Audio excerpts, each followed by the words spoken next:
ou s'ils peuvent y aller, ils doivent parcourir seuls plusieurs kilomètres sur de dangereux chemins. Au total, près de 2 enfants sur 5, soit 18 millions, ne sont pas instruits. C'est le Libéria qui enregistre le plus fort taux d'enfants non scolarisés, avec près de 2/3 des enfants en âge de recevoir une éducation primaire et qui n'ont pas accès à l'école. L'Asie centrale et du Sud sont aussi les régions les plus touchées, avec 85 millions d'enfants. Ils n'ont même pas de quoi s'acheter un simple cahier ou un stylo. Pourtant, tous les enfants devraient en recevoir. Pourquoi certains pourraient-ils avoir un avenir et d'autres non? Ne devrions-nous pas être tous égaux?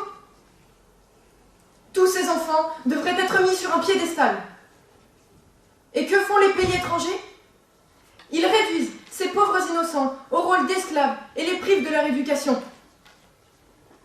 Ce problème n'est pas nouveau, puisque nous pouvons même retrouver des écrivains ou encore des réalisateurs qui en parlent, tels que Laetitia Colombani dans son roman Cerf-Volant, qui parle de la vie misérable d'enfants en Inde, ou encore le film Sur le chemin de l'école de Pascal Poisson, qui met en lumière les parcours incroyables d'enfants en quête d'instruction. L'éducation de ces enfants est primordiale. Grâce à elle, ils peuvent parler plusieurs langues, apprendre à compter, ou même encore lire, et non parcourir des kilomètres dans des situations délicates et des conditions de vie déplorables. Ces enfants feraient tout pour aller à l'école. Ils sont les générations futures et leur éducation leur est retirée dans les pays étrangers.